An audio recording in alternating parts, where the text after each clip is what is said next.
السلام عليكم مشاهدين، كيف نتوما؟ لاباس عليكم؟ صحه لاباس؟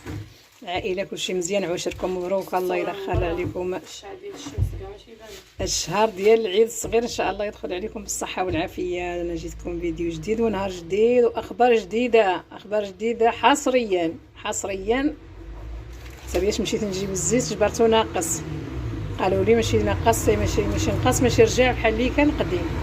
ونتمنى يا ربي حصريا في مدينة طنجة ناقص 10 دراهم، نقصوا له 10 دراهم صباح اليوم، ناقص 10 دراهم. وانا بالفرحه ديالي مشيت جبت جوج على حسب اش انا كنخدم به، كنمشي زعما كنجيب شي عجوج، كنجيب كثار.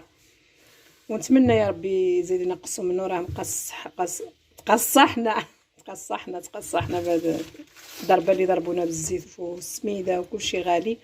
والناس اللي زعما يخدموا في المهنه بحال اللي كنخدم انا راه عارفين شنو كاين. وهنايا كاين عا الملاوي والرغايف وداكشي اللي كنصبح به دائما عايشه العروسيه.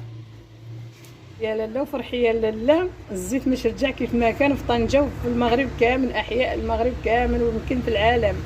نتمنى يا ربي ينقصوا لنا هذا الزيت ويتبعوها بالطحين ويتبعوها بالخضره ويتبعوها بكل شيء، ونرتاحوا شويش. راه حنا تكرفصنا.